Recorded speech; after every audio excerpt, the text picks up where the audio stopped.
I want you to move from overwhelmed by information to confident in what really matters. I want to help you move from being unsure towards direction and purpose in your healthcare. I want to introduce you to health experts. I want to let you in on tough conversations on women's health. I want to give you a place where you can lean in and learn how to take care of yourself. Let's transform your health. Let's get clear on your goals. This is Women's Health Unplugged. I'm your host, Dr. Jordan Robertson, naturopathic doctor. Welcome to another episode of Women's Health Unplugged. I'm your host, Dr. Jordan Robertson. I'm a naturopathic doctor in Ontario and Canada. And today I'm joined by a good friend and colleague, Dr. Erin Wiley. Erin, thank you so much for spending time with me today on the podcast. Jordan, it's my pleasure to be here. Can't wait to talk to the women in your audience. I'm really looking forward to this. I am too. And really the idea of us having this conversation literally started from one sentence that you wrote to a colleague of ours on Facebook. You and I are in a beautiful, wonderful mastermind of women clinicians. And you wrote something that I latched onto this statement and I can't let it go. And it turned into me messaging you saying, Erin, I feel like we need to do a podcast about this one sentence. What you wrote to our colleague who was struggling with, keeping all of the balls in the air, essentially, or figuratively. And you wrote, drop balls that bounce.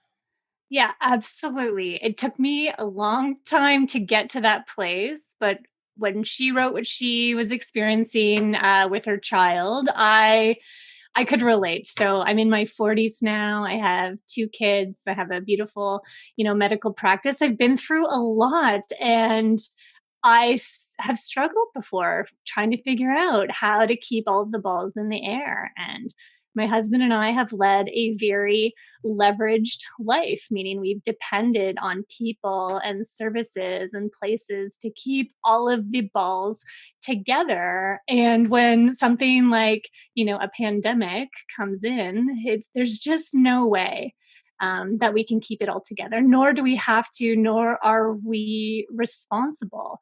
And so a lot of the effort that I have realized in my life that I've been putting into things was a lot about trying to control and realizing that, I don't necessarily have control over everything. I'm not always responsible for everyone else's happiness. And guess what? Some of those balls really do bounce, right? So the idea that, let's just see what happens. Let's trust in the people around us. Let's trust in our family and our support systems. And what happens if we let go from time to time? I love it because to me, I feel like I can be quite long-winded and wordy. And it was there's the one sentence that I use that I wish I had access to be able to say to my patients or to women that I'm working with, because I think when we talk about women trying to step into better health or trying to show up as their very best version of themselves, immediately I think our generation goes to, if I was at my best, I would be doing a million things all at once without fail perfectly. But I don't think that's actually what health looks like for women. And I know that that's been your kind of experience and your sort of mission too, is to have women be leaders in the world. We have to change what our definition even of success and all of that looks like. So I'd love if you could kind of walk us through your evolution of coming to start to work with these high performing women in your clinic and what your sort of vision is for women's health to get us kicked off here.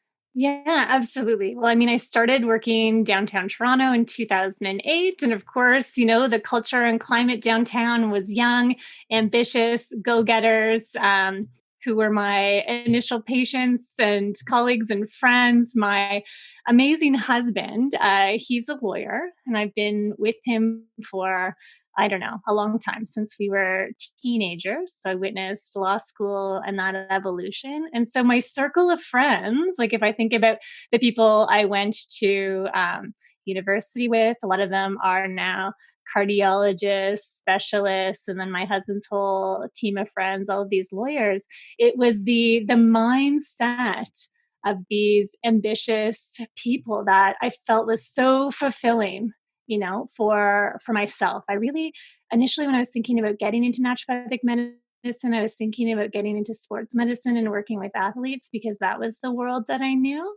Um, but something shifted when I saw the potential. So leaders in industry, their decision makers, and the things that they craft and create impact all of the people around them. And so I've been so privileged over the last 13 years to watch these women and their health evolve and their careers evolve and their reach, their global reach, expand when they feel supported and when they find that alignment with their work and their productivity and their health. And really, there's a secret there because I mean, a lot of women can feel like their health is a ceiling, like their health is a limiting factor. They're too tired, they're too exhausted, they're too burnt out, they're too frustrated to even have the energy to think about going for that promotion or saying yes to that new project or giving their all in the workplace. And a lot of it comes down to, how we were taught to see our health when we are younger. A lot of it comes down to women's diet culture and women's beauty culture, which is really a culture of deprivation. And so we're taught to restrict calories and we're taught to use exercise as punishment. And we're taught to overwork and exhaust ourselves and take on more and more and more as we move up, move up the life ladder, so to speak. And then eventually we get to that point where physiologically we just can't take it anymore. And I think, as a naturopathic doctor, obviously it's so clear, the medical science, there's no way that the brain can run that way. There's no that the way that the body can run in that state of deprivation. And yet here we are, smart, intelligent women, and myself included. I've been there myself, even having the tools that I have available to me and the knowledge that I have available to me. The culture runs really deep. And I think, yeah, my mission would be to really help people understand that when they start investing in their well-being, when they start to use, self-care as a leadership strategy. And I think this is really important. Like often in our world, we talk about self-care as if it's like a side dish, as if it's like a bath or some special chocolates, which I do love, like by all means, indulge in all of that wonderful stuff. But self-care needs to be more than just something that is separate from our way of being, right? Self-care needs to be the dominant strategy moving forward. And I think I just got to this place in my life with my kids and my daughters when I just decided I wanted to see a different world for them. I really wanted to show up as my best self. And so it was time to stop sacrificing just because I thought I was stronger or fitter or whatever, could make it up later, whatever story I was telling myself so that I could stay in that state of deprivation and keep juggling all of those amazing balls. Oh, there's so much in there, Erin. Like, even like I can reflect back on my experience in university and that whole, right? Like we took like such smart, intelligent people and put them into careers that were like a recipe for uh squashing them, right? Like Yeah. creatively Yeah. and all of that. Like I could really go there and how especially like we took like brilliant minds and then like squished them into these like career boxes and Absolutely. It's right. so silly to me that we don't apply the knowledge we have about performance to that world, right? And I think, yeah, university is probably when you get that taste of that, competition, those perfect grades that are going to get you that next degree or that next license or whatever it is, which is also very important. But to do it running off of coffee and sugar and Mhm. sleep deprivation, I think the way I did it in university is not, it's not so smart given what we know about our physiology. Right. It's when I was in my one of my first couple of years of teaching at McMaster, I used to have to go to the or I used to want to go to the sort of frosh week festivities. And I recall one year there are t-shirts that were made for the faculty, and this is the same faculty that I graduated from. It said, health sciences, the faculty that never sleeps. Yeah. And the spin was like, yeah, because like we get amazing grades and da da da, like we pull all nighters and we get A plus, right? And I'm thinking like the irony, right? Like, The isn't that irony. saying that we're like the least in like this, not the smartest, right? We're the faculty that is staying up all night to learn about the importance of the physiology of sleep.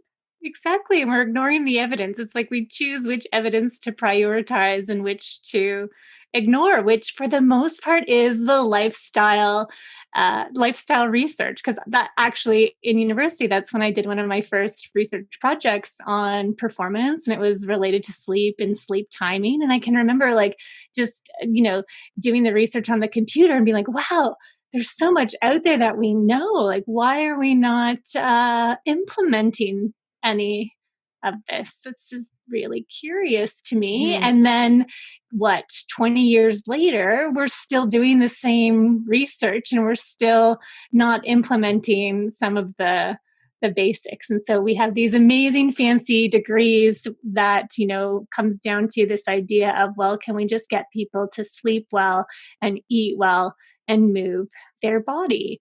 And this is where, medicine and the mindset behind how like health behavior change has become so important to me, because obviously people do know that advice. There's probably, not a person out there in this world that doesn't think, well, yes, to be healthy, I need to eat well and sleep well and move my body well. But then where's that magic recipe to actually integrate that into our lives?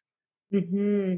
And do you think it has to like, does it come down to some kind of like poor calculation on return on investment, right? Like when we think about, it's hard for me to convince someone that going to bed early has increases their performance to the point that it was better that they didn't just stay up and do their work, Yeah, right? Like, absolutely. And I think when we're younger, we have such a tolerance for being able to adapt that we don't suffer as much from the losses of sleep or the deficits in nutrition that we do when we're older. So, certainly in my 40s, I feel like there's a lot more tangible motivation. There's a lot more responsibility at stake and accountability for, the people I'm going to meet tomorrow in my schedule and taking care of my children. So there's a higher degree of pressure, and that does help me to stay more accountable to my highest self. But it is funny; it's similar to like our finances. Like we all probably know the whole wealthy barber analogy that we want to put 10% of our income away and save it and invest it so that when we are older, we have whatever, this retirement savings, but it seems so far away and so difficult to grasp that these tiny behaviors in our spending, spending like extra spending on that coffee or extra spending on, whatever clothes in our budget are going to have that big of an impact on us in the long run. And it's the same with health, right? It's this slippery slope, and these changes occur more slowly than we would like to believe in our culture. So, women's healthy weight loss journey is a slow and steady progression, which for me, if we're thinking about energy, it's all about helping women to build strength, to build muscle. And that takes time. And we go at the pace of the human body. Like there's only so quickly that those cells are going to turn over and that people are going to get the results that they want to see. But we're so focused on these quick fixes, and it doesn't really exist in reality for our health. mm-hmm.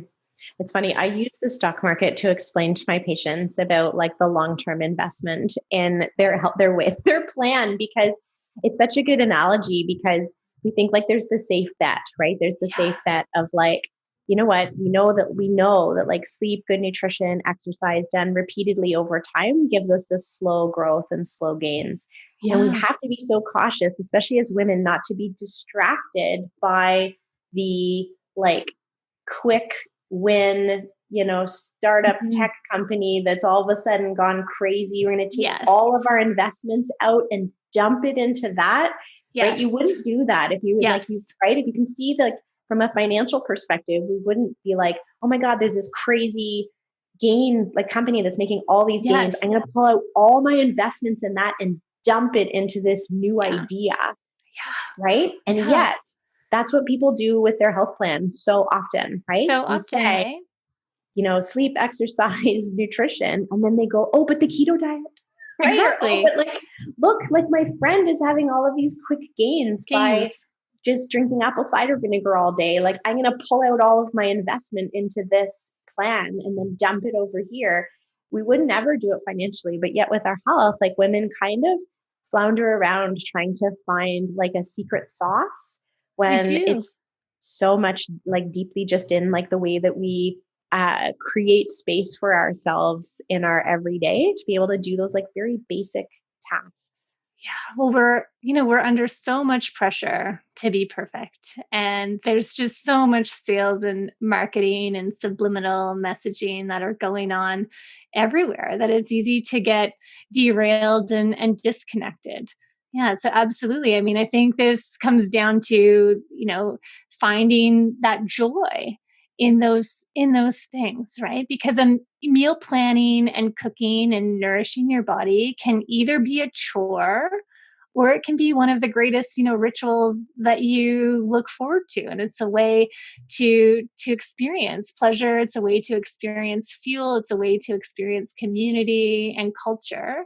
And it's not the meal plan that's going to make or break you, right? It's the beliefs behind that. Same with exercise. I was so lucky in my life to be brought up as a young person who was taught to move. Like, I'm so grateful that my mother put me in ballet classes and dance classes and that I was able to experience that movement. And I'm so happy that for whatever reason I was ambitious about sports in high school and did, rowing and all sorts of wonderful things and got into the gym and was taught to overcome those obstacles. And I know in my university days, I ran a health promotion program, which was all about getting people to couple up and break down the obstacles to trying a new exercise. So it was about women bringing other women into the gym for the first time, or that's when I actually joined a group and played ultimate frisbee for the first time. So the social component to our health behaviors is often like the driving factor behind like what's going to get it done and what's going to let it slide, right? And we're too valuable to let it slide, and we're going to live too long. I want to be healthy and mobile at 100. I want to be walking outside and smelling the trees and the fresh air, and I don't know, walking my dog or playing with my grandchildren. Who knows what it is, but I want to have that for myself. Mhm.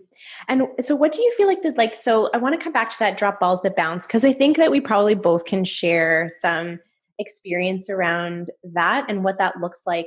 For us and either for our patients. I think we struggle with like so many should statements as women that when we say like to women, well, just drop some of those balls, like Oh yeah, they're like, immediately I there's this can't. like, oh I know. God, like, well, no. And even when I'm working with patients, I'll say, well, make a list. What are tasks that you're doing that only you can do? Right. And Yeah. often they're like, oh, well, all of them. Right. Right. Like all of those things are only things that I can do. Yeah. Right. Because there's this like blinder that we've been brought up to think that that's the way it Yeah, that's the is, way it and is. We that had to be super women. super women, yeah, and like as women gained more potential, whether that was either through education or opportunity or just the change in like politics or culture, we didn't drop anything, we just added things. Yeah, it's like these micro responsibilities. This is how I've been thinking about it. Everyone's talking about, microaggressions that exist in the world, but it's the hidden weight of the micro responsibilities. So, like, an interesting thing in my life, I always felt very equal to my husband going through school, education. He went to law school, I went to naturopathic medicine. He started his career, I started my career. Then, when we had kids, something massive shifted. And it was like for the first time in my life, I was bearing the weight of more of these micro responsibilities that were preventing me from reaching. Meanwhile, he's at the peak of his career and he's continuing to accelerate. And so there, it became apparent. And I mean, I probably should have been aware, obviously, because he's in a great career and a great position, but the financial divide that also happened between us, where he's now making way more money than I am. And then the second added pressure of then, oh, well, his work is therefore, more valuable than I am, more valuable than my time and energy. And then that continues to pile on these micro responsibilities. And so our COVID life is so interesting because we've really, it took me a few years to kind of work through that, like leading up to this. Because initially I felt pretty, blindsided. But when I got to the point where, yeah, our kids are back in school and daycare and I'm back full time at my career, I was expecting more participation. And despite like willingness and like this idea that we have these values, like he does value equality in relationships, and that we'd always kind of imagined that that's the way our life would be. When you really analyzed it, there's that hidden weight. Like Christmas is coming up, so who's coordinating the schedule right now? Who's making sure that the presents are being purchased, and all of the extra weight of like, can you even see people in COVID, and how are you going to connect with the grandparents, and are we even sending Christmas cards, and can they even get delivered on time? Often that's still falling to women. And those are the balls that I'm talking about. I mean, not the family ones, but the excess Christmas cards or all of that excess stuff. Those are the balls that can drop. And if you let them drop, if they are important to somebody else, like your husband or whomever else is in that relationship, they're going to have to pick them up. Like I can recall, how many times in my career a woman has said to me, well, I know I want to eat this way, but I can't because, my husband doesn't like that. And so he wants to have steak and potatoes every night. I'm thinking, well, wow, really? Are we going to sacrifice our own health so that we can serve these beliefs, right? And it's not the husband likely that's making us, it's like the culture behind it. That's Mm-hmm. there. Yeah. And I think, and women in our age group, in the population that I serve career wise, this is that same tipping point where they are seeing the men around them excel and the women are maintained in that like middle management zone, and fewer of them are getting through, or when they are, they're feeling like they need to sacrifice having kids or sacrifice having relationships in order to get that done. Where you look at the men up the stream and they often are married and have children or are in relationships, and they aren't experiencing those similar limitations. And so I have this new ambition, this newfound mission in the last 3 years, which is about really getting comfortable investing in my own growth and not waiting for anyone to come save me, because they're not coming, right? And I know that might seem funny from somebody who has bet on themselves 1,000 times and opened my own business and taken out my own loans and done so many amazing things in my own life, and yet still there is this undercurrent behind the scenes about your value and your position in the world as a woman. There's so much there, Erin. Every time you speak, I'm like, oh, there's like I 50 know, things that I we need know, to dive in on a I little know. bit deeper there. Yeah.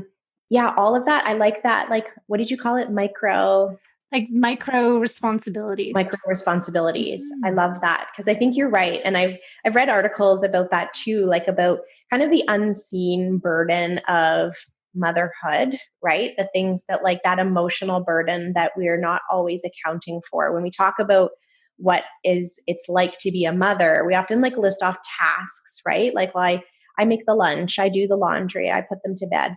But we don't talk about the like emotional burden of thinking about the birthday party that's coming up in 2 weeks and that all the toy stores are closed and I can't get there during, like, we don't account for that stuff very well because it's an assumption that that's what's going to happen. Right. And Yeah. like you said, the Christmas cards, like, we're not accounting for that, right? In Mhm. our list of things to do. It's stuff that we're just putting on top of our list of things to do. So it feels like it's not something that's actually negotiable because it feels like it's a must. And that's that same woman that I say, well, what are things that you don't have to do? She can't come up with any Yeah, because I in agree. her world, those things are things that get done and they're They get things that done. must get done by her. Absolutely. And it doesn't feel like there's anyone else there who's going to do them. And then we can't imagine what the world is going to look like when all of that falls away or when all of that falls apart.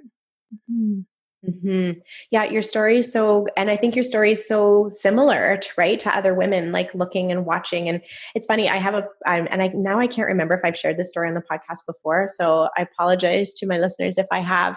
But we even like we create those expectations for each other too, which is Yeah. hard to go against that grain. I remember back in like early in my career, I had finally figured out how to get myself to exercise, 6 or 7 hours a week. I was running my own business and practice.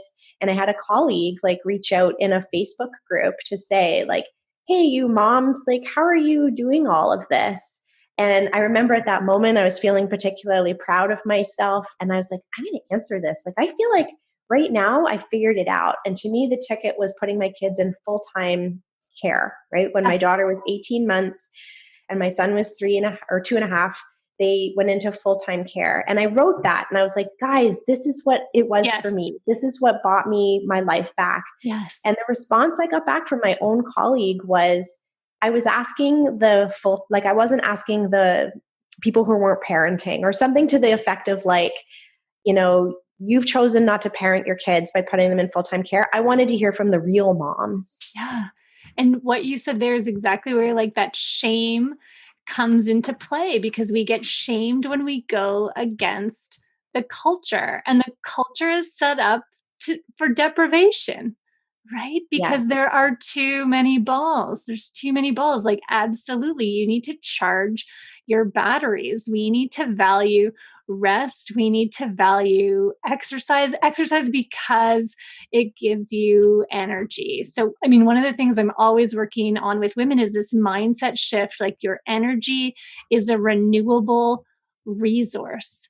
It's not something that is just there and just gets drained. We actually create it. And if you start to understand how to invest, you can create more energy so you can have more creativity, you can have more presence with your kids, with your clients, with your colleagues, with whatever work you are doing. And when you are present, that's when you get the benefit of pleasure, right? Like when Mm-hmm. we're all Mm-hmm. operating on autopilot, when we're feeling drained by the monotony of our day, we're missing out on these human experiences that light up our brain and our hormone system in so many different ways. And I think that's one of the greatest lessons that COVID has really taught me. Like, I was living a life before downtown, which was an amazing life, but my kids were always in activities. So we were rushing around from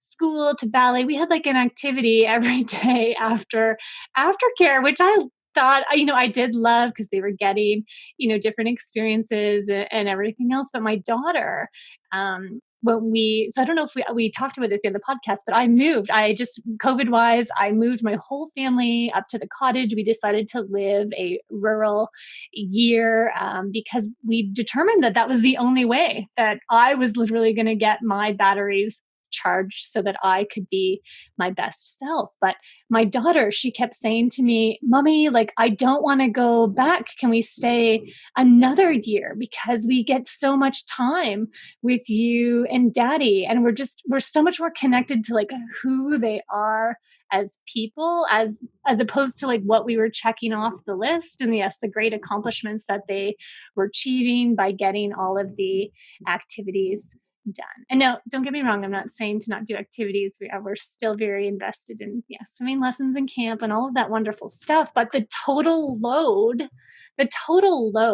is what has shifted. The alignment is what has shifted. And yeah, my happiness equation has gone way up, despite, life seeming like we have lost a lot of things on paper. Still a brave decision, right? For you to move to the cottage, which, Oh yeah. like, I think it's such a cool reflection of like that, like you reflecting on what each activity is actually bringing you, right? Because if Yeah. it's not restoring your energy or moving you forward, and if it's only depleting, right? Like you're able to look at it with that, like, holding it out in front of you, right? To be like, why do we do ballet? Right? Is this a Yeah. thing that, like, what is the higher purpose here? And is it Yeah. actually serving it in this moment? And I think when we think back to that, like, drop balls that bounce, right? Like, Ballet there's so bounces. many Yeah. ballet bounces. And there's so many things like that, that like the outcome that we're actually after doesn't need to be achieved through the mechanism that we're trying to achieve it. And Yes. just talking about that with a patient today, and she's like, well, I want to make my lunch every day. And I was like, well, why don't you just buy bagged salad, right? Yeah. Like if the outcome is salad, Yeah. have someone else prepare it for you for two Yeah. weeks while you're struggling. But Yeah. again, when we like bear this burden of responsibility that like I make everything homemade, I am the one to, feed my family. Those technically are not things that you have to do. No, I agree. Things And I that think you would like to do when you're well.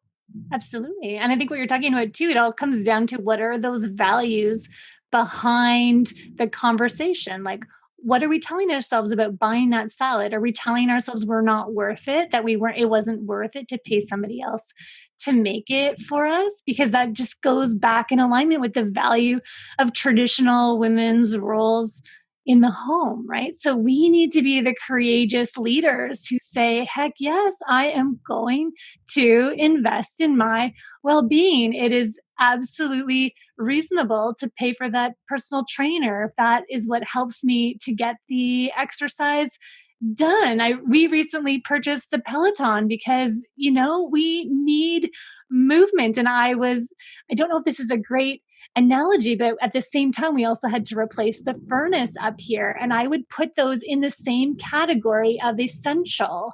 Like, maybe it doesn't need to be a Peloton. It could have been whatever, a rowing trainer or whatever it is. But movement for me and access to that was like the same as like heating the house. It's in that same realm of essential services for the body, right? And it's not a bonus. It's not a I don't know, but there's deeper conversations around money, around time and energy when it comes to investing in our well-being. And like, why is it okay to spend X number of dollars on those beautiful photo designed holiday cards, which are also lovely, but we can't spend money on the salad, which is going to meet more of the immediate need for the day.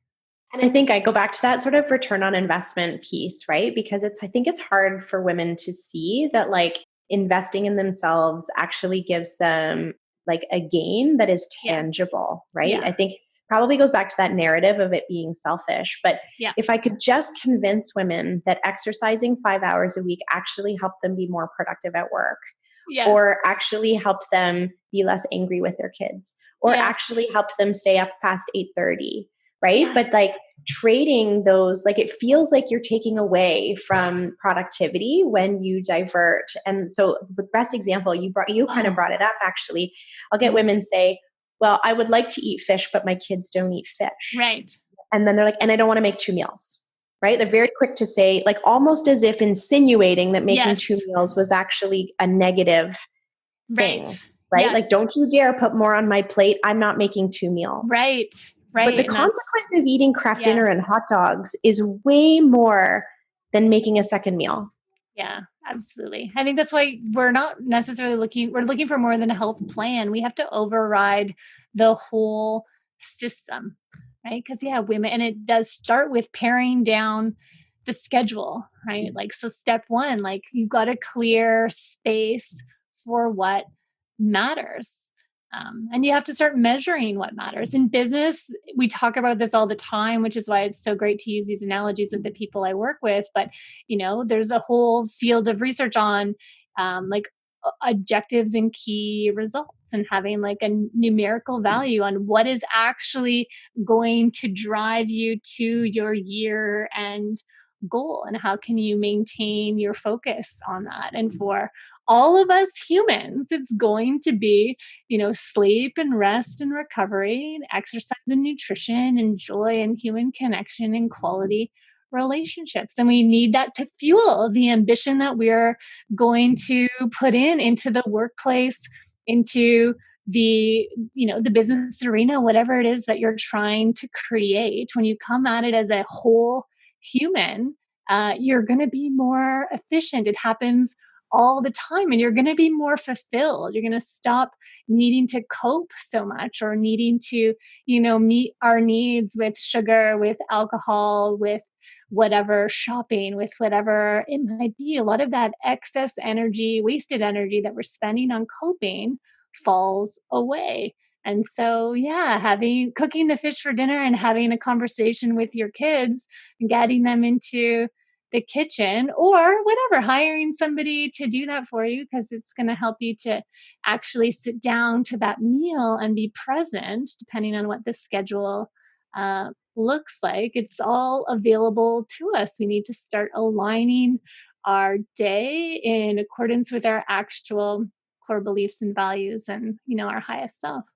But it can be vulnerable to do that, right? Like, because I think, like you said at the beginning, you Oh think yeah. women imagine that they have this glass ceiling above them, or a Yeah. ceiling above them as far as what their potential is. And so they hang out in mediocre health, they hang out in middle management, right? They hang out in Yeah. in just passing by, Yes. because it's almost scary to It is. imagine what would be possible if that wasn't true. Yeah, Right? Like absolutely. what would be possible if you didn't do some of that shit that you Yeah. do? What Yeah. would be possible if you showed up every day and felt amazing? Yeah. Because that's actually a little bit scary, right? It To is. say, like, Absolutely. what would life be like if none of that stuff was true and I was able to show up equally to my male partner, or equally to the men on my team, or equally to, it's funny, I think about like my colleagues saying, well, I was asking for the real mom's opinion. Yeah. Could you imagine men being like, well, I wasn't asking about, right? Like, that just I wouldn't know. even happen. Like, No.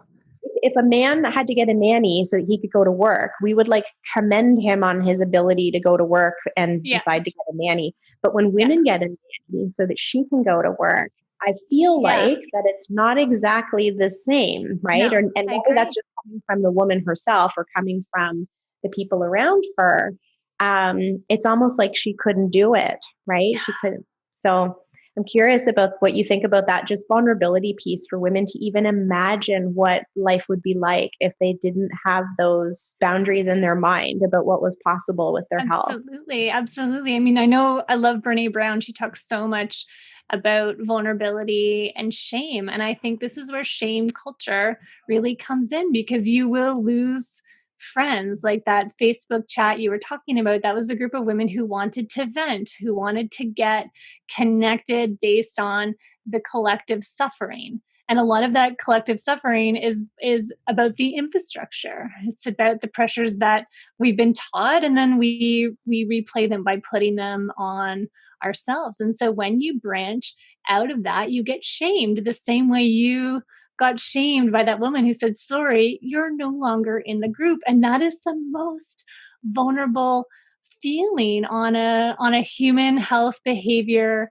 level, is to feel that you're going to experience that social isolation that comes with self care, with actually advocating for yourself. It is incredibly difficult. And all I can say is there are trailblazers out there. We need to watch them. We need to follow them. We need to celebrate them. We need to start asking more about the why behind what they're doing, and forget about this, oh, she's just superhuman label, and actually learn the skills, right? Because you do get stronger over time, right? A lot of this is also learning about skills that go into self-care and getting to know yourself. And, some people love yoga, some people love running, some people love dancing, some people love broccoli, some people, whatever, love zucchini. There's like this whole world of options available. It's not like you have to live exactly like somebody else, but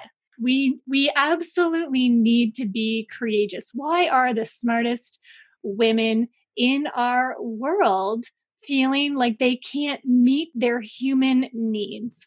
Why are they feeling like they need to deprive themselves of the things that actually charge their batteries and give them the potential to give back to their families and to their communities? Why do we have the oxygen mask analogy about put your oxygen mask on first? And why do we never have to say that to the men in our office, but say it every time to the women? And I don't mean to, I love men, my husband too included. I hope he listens to this podcast someday. He's really an awesome, supportive man. And yeah, Well, and grateful for funnily, the men in I'm my not life. sure they're super happy in that Yeah, other and version of well, that other. role Yeah. either, right? And I Yes. know, like, when we think about, because I had a similar, so my husband's a dentist, right? And so we had the similar, like, we graduate, he has the career, I have the babies. Now I'm going to try and have a weird part time, shitty hours career while he is the breadwinner.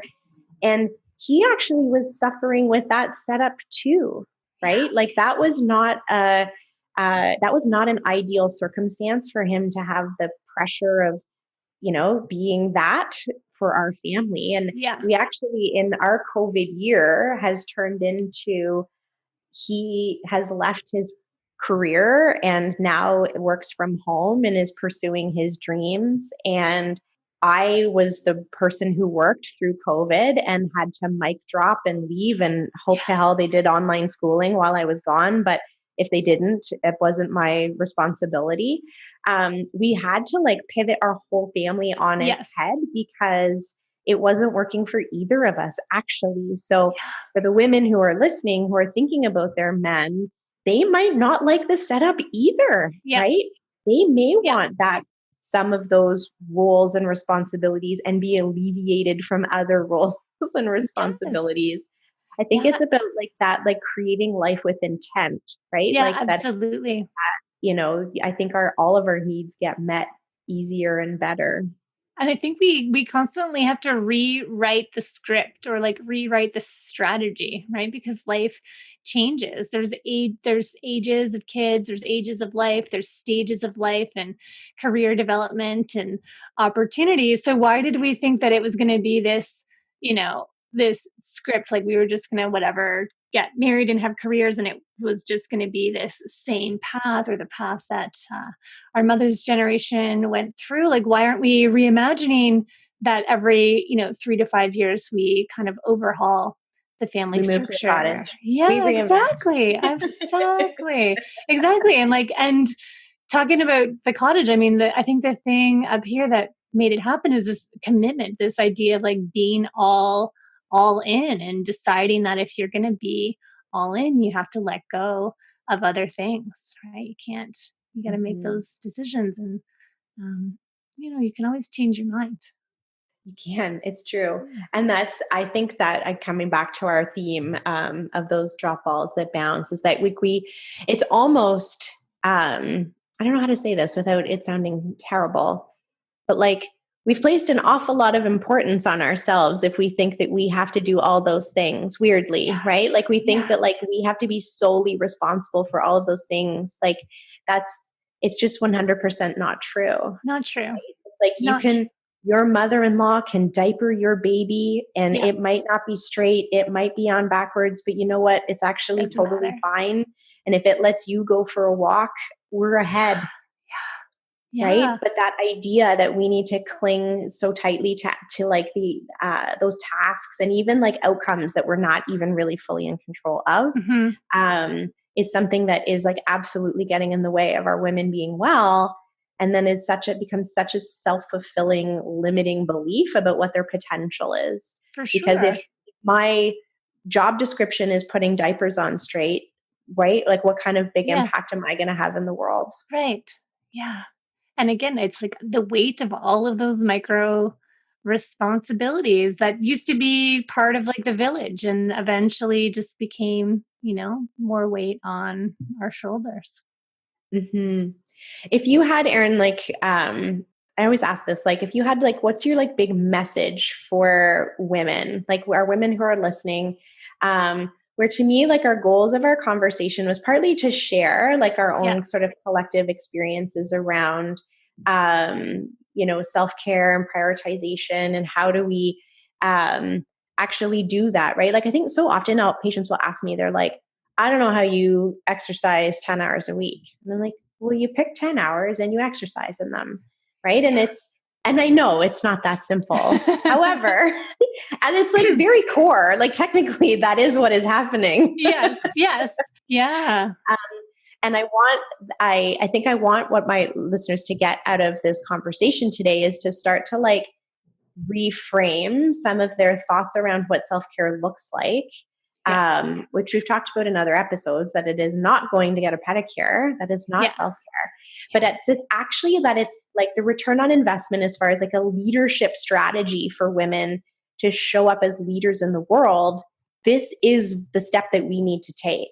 Yeah, absolutely. This is absolutely the step that we need to take and the step that really all people need to take. I think that workplaces would be so much healthier if the message from above was we care about your performance, we care about your well-being, we want to cheer you on in your strategies for mental health, for sleep, for nutrition, for exercise. Like we have to truly value it. We have to change the equation around, work quality versus work quantity. I think I'm getting off topic, but like there are people out there who have stayed up late in these meetings because of, again, shame of what it would look like if they went home and went to bed, even though they know that they would get the work done better and faster if they just slept and then got out the next morning and got it done. But the fear of, again, leaving that group, being excluded from the conversation, being shamed and socially isolated. It's so deep. Like I know I'm talking about it and people might not even relate to that word, but it is so deep. So if you've ever stayed up late and denied yourself sleep because you needed to participate in that group project or that group meeting, like that's what you were experiencing. And ultimately, I think if the conversation shifts, if we really see that our health is a platform, that it extends our reach, that it allows us to be present and problem solve more efficiently and effectively and communicate a deeper message. And when we really start to see it aligned with our work product value and our overall life satisfaction, then the strategy behind everything that we do shifts with it. And just like that bank account that grows, it is incredibly empowering to feel like you can invest in your energy and then you can also then give opportunity for the people around you to invest and grow too. It is so satisfying. It's so great. And I love, I think, one of a great sort of first step for listeners to start to think about and break down those barriers, or a strategy that I use with my women, is to start to like just replace things with like in those statements, replace it with like other tasks or other people and ask yourself if they would still be true. So I'm not doing a good job of Yeah, explaining it. yeah, But yeah. for example, people will say, oh, I tried to read my novel late at night, but I read the same line 3 times in a row. And so I decided to go to bed. I'm like, so, but with your work, like how that's not that different, Right, right? right. Like you will put down your hobby because you're tired, but you won't put down your work because you're tired, right? Yeah, yeah, Or we'll say things like, and I always use this example, like I showed up late to a birthday party last year because I was at the gym. And so my kid got to the birthday party 45 minutes late because it was interfering with my workout actually to take him to the party. And I saw it as a win that he got there in the first place, right? But we were yeah, 45 minutes late for the birthday party. yeah, And I had to say when I got there, right? I guess I didn't have to. I chose to say, I'm sorry we're late. I was at the gym. yeah, And imagine if I had said, I'm sorry we're late. Parker had karate, yeah, right? If I said that, yeah. everyone would be like, oh, he had karate on Saturday. Cool. Yeah. Great. Like, here's join the birthday. But instead, I had to say, we were late because of my sport, right? We were Yes. late because, and I'm not a competitive athlete. I just needed to go because it's Saturday and that's when I go. Yes. Um, and so in your mind, when we're saying those statements and saying things to ourselves, what happens if you insert just like a slightly different example Yeah. in it? It's still true, because I think Yeah. we often hold ourselves to this like terrible standard Yeah. when our kids or our partner or someone else, we would so easily understand why they were taking care of themselves or holding themselves to being accountable for self-care, right? We don't let our kids get away with leaving the table No. without eating their vegetables. Yes. Yeah. So, so true. You are going to sit here and you are going to eat it. Yeah. And you're going to, you're going to take that bath, you're going to get clean, and Right? you're going to You put are your not going to jammies have that on. cookie if You're going you to don't eat read. that broccoli. Yeah. You're going to read that book and relax and get into bed. That's right. You're going to do your affirmations. So we do all those things with our kids. It's so Yes. right, because we can see the value in it. And yet, I think like you said, like it's a culture of deprivation. How long can we Yeah. go? And it's so deep. Like when you really start thinking about it, it's a culture of deprivation and the culture of shame that says, yeah, I can't say that I had a need, I can't, and Mhm. for the people I work with, so many of them spend so much time, energy, and money strategizing how they're going to make decisions for their business, how they're going to plan their year-end objectives, their quarterly objectives, how they're going to spend their money, what they're going to put into marketing and what they're going to put into research and development. And I would look at the calendar and think, well, what about the water break? How is your brain on the why is the not the need for the water, the movement, the headspace, the downtime, a thought in these massive plans, this massive amount of thinking and resources that is going into creativity? Why are we not thinking about the humans Project behind the scenes? management. Speaking of humans. Hi, there's a little human coming in. Okay, so we had a mild real life interruption there as a working from the cottage mom with That's a right. small person peeking in and asserting their needs around dinner Yes. time. So we're going to wrap up our conversation, Erin. I am so grateful that we had this chance to chat today. First, I'd love for if you could sort of share where my listeners could connect with you, because you post such great information on social media. You're always offering sort of some insight that I think they would benefit from. How can they get in touch with you and connect with you more? Oh, awesome, Jordan. Well, I'm pretty active on Instagram, so you can follow me at Dr. Erin Wiley. You can also check out my website, which is erinwiley.com. And yeah, I'd be happy to connect if they have questions. And yeah, it was a privilege talking to you today. Yeah, It's really thank you so great. much. You and I have had hints of this conversation for years, actually, right? Like Yeah. we like be in passing at a conference or at a CE course, and it's kind of like the quick and dirty. Okay, what's it like running a big clinic as a woman and a mom? And we've been having these hints of conversation of how to show up as bigger leaders in our work for years, and so it's cool that I think both of us are kind of arriving at this place in our careers where I think you've already arrived, that we need to leverage the health of the women in our practices to better the world. Yeah, absolutely. Absolutely. So I'm so grateful for us to have the time together today. So thank you so much. Oh, thanks, Jordan. You're the best. I really admire you and your podcast and your research. I know you're changing the face of naturopathic and integrative medicine, and myself and my whole team look up to you, especially the up and coming naturopathic doctors. So thank you for all of the work that you're doing and the contribution that you're making to women's health and the women in your life and all of the women around you.